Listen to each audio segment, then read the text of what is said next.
안녕하세요. 책 읽어주는 여자 에젤 강미경입니다.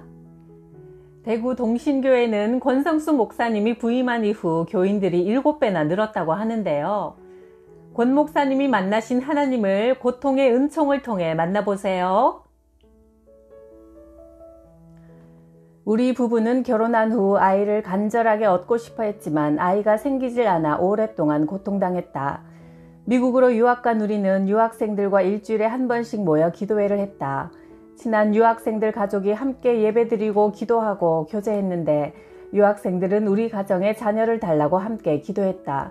권전도사님 가정에 자녀를 주시옵소서라는 그들의 기도가 우리에게는 저 집에 무슨 죄가 있어 자식이 없을까 하는 정죄로 들리기도 했다. 실제로 그들이 기도회를 끝내고 자기들끼리 모여 이야기하던 중 이런 말을 했다고 한다. 권 전도사님 집에 우리가 모르는 숨은 죄가 있나 봐. 저렇게 기도하는데도 하나님이 자식을 주시지 않으니 분명 우리가 모르는 죄가 있을 거야. 청년들은 그 말을 비밀로 붙이기로 했으나 그중 한 청년이 집에 가는 동안 자동차 사고가 났다. 사고가 나는 순간 하나님께서 너 왜 권 전도사를 정죄했니? 하고 책망하는 생각이 들었다고 한다. 그는 바로 하나님께 회개하고 우리에게 사과하기 위해 전화했다. 나는 하나님께 호소했다. 하나님, 이럴 수가 있습니까? 기도 훈련을 시키는 우리가 기도 응답을 받지 못하고 있으니 무슨 훈련이 되겠습니까? 우리는 기도하며 불임 치료를 받았다. 당시 필라델피아에는 세계적인 불임 치료 전문가가 있었다. 의사는 우리 부부의 불임이 곧 해결될 거라 했지만 세월만 흐를 뿐 우리의 문제는 해결되지 않았다. 아무리 기도해도 응답을 주시지 않는 하나님을 생각하면 속이 타들어가 나는 이런 호소도 했다. 하나님, 한 번만 오케이라고 하시면 되는데 왜 입을 다물고 계십니까? 하나님, 혹시 입을 꿰매셨습니까? 한 번은 자동차를 운전하면서 이렇게 탄식하기도 했다. 하나님, 언제까지입니까? 우리를 미치게 만들려고 하십니까? 저 앞에 있는 빌딩을 콱 박아버리고 죽고 싶습니다. 아무리 탄식하고 불러도 하나님은 아무 대답도 없어 그렇게 야속할 수가 없었다. 내가 박사학위 논문을 쓰러 영국 캠브리지에 갔을 때 캠브리지 아덴 브룩스 병원에 전 세계에서 가장 유명한 산부인과 의사가 있었다. 우리는 그를 찾아갔고 그는 초음파 촬영까지 한 후 이런 말을 했다. 지금 전 세계적으로 10부부 중 한 부부가 불임입니다. 또 불임 10부부 중 한 부부는 그 이유를 모릅니다. 당신네 부부는 이유를 모르는 100대 1에 해당하는 불임 부부입니다. 의사의 이 말을 들은 아내는 바로 그 자리에 쓰러져 울었다. 결혼한 후부터 6년간 거의 매달 아기를 기다렸는데 세계에서 가장 유명한 불임 치료 의사가 절망 선언을 했으니 말이다. 그러나 내게는 오히려 희망 선언으로 들렸다. 나는 그 의사에게 바로 이렇게 말했다. 선생님, 감사합니다. 저는 그런 답변을 몇 년간 기다려왔습니다. 이제 선생님이 못하신다고 하셨으니 저분이 하실 겁니다. 나는 손가락으로 하늘을 가리키면서 말했다.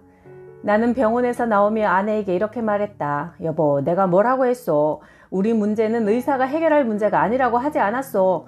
우리는 하나님만 신뢰해야 해요. 우리 이제는 약이고 의술이고 다 포기하고 하나님만 의지합시다. 오늘부터 100일 동안 매일 1시간씩 불임 치료를 위해 하나님께 집중 기도합시다. 우리 부부가 100일 작정 기도를 마칠 때쯤 어떤 한인교회 집회에 참석했다. 아내는 감기에 걸려 감기약을 가지고 집회에 동참했다. 나는 집회에서 설교를 할 때마다 하나님의 사랑에 감격해 눈물이 앞을 가리는 체험을 했다. 하나님께서 우리를 오죽 사랑하시면 100대 1의 불임 체험을 하게 하실까? 논리적으로는 도무지 이해할 수 없는 이런 생각이 나를 사로잡았다. 그동안에는 도저히 100대 1의 불임 문제를 안고 있는 우리를 하나님이 사랑하신다고 생각할 수 없었는데 말이다. 미국에서 유학 중 하루도 편할 날이 없는 가난과 학업의 고통에 불임 고통까지 겹쳤을 때 나는 하나님이 나를 사랑하신다는 생각을 감히 할 수 없었다. 나를 괴롭히시는 하나님이 어떻게 나를 사랑하신다는 건가? 이것이 나를 괴롭게 하시는 하나님에 대한 나의 논리적 결론이었다. 그러나 집회를 통해 집중적으로 하나님의 사랑에 푹 잠기게 하신 후 내 생각이 바뀐 것이다. 즉 하나님이 우리를 너무나 사랑하시기에 100대 1의 불임 고통을 허락하신 것으로 결론을 내렸다. 나는 집회 내내 설교할 때마다 눈물을 훔치면서 말씀을 전했다. 내 생에 하나님의 사랑을 그렇게 절절하게 깨닫고 설교할 때마다 운 적이 그 이전에도 이후에도 없었다. 집회에서 내려온 후 아내는 임신 반응 테스트를 하고 난 후 내게 깜짝 놀라면서 말했다. 여보, 임신됐다는 반응이 나왔어요. 나는 깜짝 놀라 어디 좀 봅시다 하고 테스트 기구를 보니 깨알같이 작은 글씨가 보였다. 99%는 정확하지만 1%의 오차는 있다. 나는 아내에게 이렇게 말했다. 여보, 우리가 1%의 오차에 해당할 수도 있으니 너무 실망하진 맙시다. 그러나 곧바로 아내에게 심한 입덧이 찾아왔다. 병원에 가서 확인하니 의사는 축하드립니다. 정말 임신입니다. 했다. 내가 하도 믿지 못하니까 의사는 아기의 심장 박동 소리를 들려주었다. 퐁퐁퐁. 나는 아기의 심장 박동 소리를 듣고서야 하나님께서 우리 기도에 드디어 응답하신 것을 확신했다. 아내는 교인들 앞에서 이런 간증을 했다. 저는 모태 신자로 늘 교회에 다녔지만 그냥 왔다 갔다 했습니다. 지난 6년 동안 아기를 위해 기도할 때마다 숱한 고민과 갈등을 했습니다. 이제 하나님이 기도 응답으로 주신 아기를 얻어서 하나님을 실제로 만나게 되었습니다. 살아계신 하나님께서 저의 희미한 신앙을 확실한 신앙으로 바꾸기 위해 우리 부부를 연단하셨던 것 같습니다. 6년간의 불임 기간을 허락하신 것도 아기를 주신 것도 모두 하나님께 감사드립니다. 미국에서 박사과정을 마치고 논문을 쓰기 위해 영국에서 지낼 때 1년 생활비 7,000달러를 위해 기도한 것도 하나님은 놀랍게 응답하셨다. 하나님, 영국에 가서 박사학위 논문을 쓰려고 하는데 1년 생활비가 7,000달러입니다. 하나님, 이 돈을 제게 주시옵소서.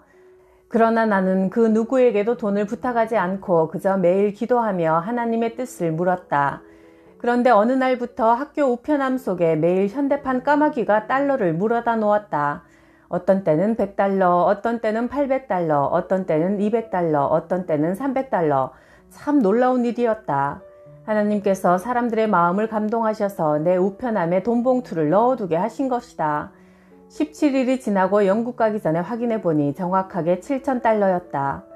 이스라엘에 가뭄이 들었을 때 엘리야를 그리 시냇가에 살게 하시고 매일 까마귀를 통해 먹을 것을 공급해 주셨던 하나님께서 오늘날도 현대판 까마귀들을 통해 우리의 기도에 응답하시는 것을 나는 체험했다. 박사 공부를 하느라 미국 필라델피아 근교에서 살 때 우리 부부는 자동차를 타고 교회로 가는 길에 늘 어느 세탁소를 지나다녔다. 나는 운전하면서 아내에게 말했다. 여보, 저 세탁소에서 당신이 일하면 좋겠네. 교회도 가깝고 학교도 가까운 곳이니 정말 좋겠어. 3시간쯤 후 아내는 교회 어떤 여집사님의 전화를 받았다. 사모님, 교회로 오는 길에 세탁소 보셨어요? 예, 몇 시간 전에 봤어요. 사모님, 그 세탁소는 우리 교회 집사님이 운영하시는 곳이에요. 지금 사람이 필요한데 사모님 거기서 일하지 않으실래요? 어머나, 좋아요. 안 그래도 남편과 몇 시간 전에 그리로 지나가면서 저기서 일하면 좋겠다고 말했어요. 하나님은 3시간 만에 우리 기도에 응답하신 것이다. 한국에서 숭실대 영문과에 다닐 때 매 학기 등록금이 없을 때면 교회에서 일주일 철야 기도를 했다. 철야 기도라고 해도 밤새 기도를 드린 것도 아니고 겨울에 연탈난로 바로 앞 장의자에 앉아 1시간 정도 기도한 후 그 자리에 누워서 잠을 자고 새벽 기도까지 마치고 집으로 돌아갔다. 그런데 일주일 기도하고 나면 하나님께서 신기하게도 등록금을 주시곤 했다. 등록금 때문에 기도하면서 나는 할머니와 아버지의 하나님이 내 하나님이 되셔서 나를 위해 일하시고 내 기도에 응답하신다는 사실을 확실히 체험했다. 내가 1986년 총신대학교에 전임대우로 교수가 되어 받은 첫 월급은 45만 원이었다. 해외에서 공부하느라 고생하다가 집 한 칸 없이 한국에 들어온 우리 형편에 아내에게 줘야 하지만 그래도 첫 월급이라 뜻있게 사용하고 싶었다. 때마침 어떤 목회자가 생활비가 없어 고생한다는 말을 듣고 나는 그에게 나의 첫 월급 45만 원을 간접적으로 전달했다. 지금도 나는 그가 누구인지 모른다. 그런데 내가 전임대우가 된 지 한 달 만에 학교로부터 조교수로 승진했다는 통보를 받았다. 그것은 이사회의 매우 특별한 조치였다. 전임대우가 된 다음 보통 1년 반이나 2년이 지나야 조교수가 되는데 하나님께서 한 달 만에 조교수가 되게 해주신 것이다. 나는 그때 정말 사람을 높이시는 분은 하나님이라는 것을 실감했다. 사람을 높이 세우는 일은 동쪽에서나 서쪽에서 말미암지 않고 남쪽에서도 말미암지 않고 오직 재판장이신 하나님만이 사람을 낮추기도 하시고 높이기도 하신다. 시편 75편 7절. 뿐만 아니라 나는 당시 총신대학교 60여 명 교수님들 중에서 최초로 정년보장 정교수가 되었고, 총신대에 있던 14년 동안 연구와 강의, 설교, 번역, 집필 등을 통해 교수로서 누릴 수 있는 거의 최상의 인기와 존경을 누리게 해주셨다. 하나님은 국제적으로 유명한 석학들과 만나 토론하게 해주셨고, 그들과 문서를 작성해 그들의 강의를 통역하게 해주셨다. 하나님은 이런 모든 과정을 통해 내가 어릴 때 꿈꾸었던 이상보다 훨씬 더 놀라운 현실을 경험하게 해주셨다. 물지게 지고 다닌 어린 시절에는 대학만 나와도 더 이상 바랄 것이 없겠다고 생각했는데, 하나님은 대학뿐 아니라 대학원도 나오고 미국, 영국, 독일에서 유학도 하게 해주셨다. 하나님은 인정받는 교수가 되게 해주셨고, 설교자도 되게 해주셨고, 국제적인 학자들과 깊은 교제도 나누며 교수로서는 거의 최상의 은혜를 누리게 해주셨다. 가르치는 사역을 내려놓고 그 후 나는 대구 동신교회로 부임해 목회를 하게 되었다. 영국 옥스퍼드와 캠브리지 석학들을 모시고 한국 목사님들에게 명강의를 듣게 하는 강좌에서 나는 통역을 맡았다. 강사 중에는 내가 영국 캠브리지에 있을 때 에덴 침례교회 목회자로 늘 설교하셨던 분도 계셨다. 그가 얼마나 설교를 잘했는지 매주 예배가 끝나면 그의 설교 테이프를 사려는 교인들이 긴 줄을 서서 기다리곤 했다. 미국 웨스터민스터 신학교 에드먼드 클라우니 교장 선생님은 그 목사님이 세계 최고의 설교가라고 극찬하기도 했다. 나도 그의 요한복음 강해에 매료되어 설교 테이프 한 지를 구입하기도 했다. 그의 설교 한 편을 풀어보니 한국에서 30분짜리 설교 서너 편은 너끈히 되겠다 싶을 정도로 내용이 풍부했다. 나는 유학생 시절 은혜 받았던 그 목사님의 강의 통역을 하게 되어 감개무량했다. 그러나 그 목사님의 설교가 예전에 비해 어쩐지 힘이 없다는 느낌이 들어 통역하면서 의아했다. 나중에 알고 보니 그 목사님은 동성연애에 휘말려 에덴 침례교회를 사임했다. 세상을 향해 포효하던 호랑이가 발톱이 빠진 경우가 아닐까 하는 안타까운 생각이 들었다. 죄악으로 영역을 잃은 목회자를 보는 것은 참으로 가슴 아픈 일이었다. 나의 모교인 총신대학교에서 신약 분야의 당장 교수가 필요하니 귀국해달라고 내게 간곡히 부탁했다. 나는 모교에서 교수로 가르치기 위해 박사 공부를 했기 때문에 모교의 부르심을 하나님의 부르심으로 알고 바로 응답했다. 그러나 내가 귀국하려고 할 때 고민이 있었다. 내 은사들은 이미 모교를 떠나 다른 신학교에서 강의하고 계셨고, 당시 나를 지원해 주셨던 교인들은 내가 그 다른 신학교로 들어올 줄 알고 있었다. 나는 어느 학교로 갈 것인가 고민하지 않을 수 없었다. 동생도 내게 이런 말을 했다. 형님, 모교는 너무 부패해서 형님이 들어가면 욕만 먹을 겁니다. 그 학교는 가지 마십시오. 동생의 말을 생각하며 필라델피아 근교 기도원에서 기도할 때 하나님은 내게 다른 음성을 들려주셨다. 내가 너에게 모교를 개혁하라고 하는 것이 아니다. 너는 어두운 곳에 들어가서 네 촛불만 들고 있으면 된다. 그 다음에는 내가 일할 것이다. 강하고 담대하라. 나는 그 응답을 받고 은사님들이 계신 신학교로 가지 않고 모교에 들어가 나의 촛불을 들리라 결심하고 총신대학 교수로 가게 되었다.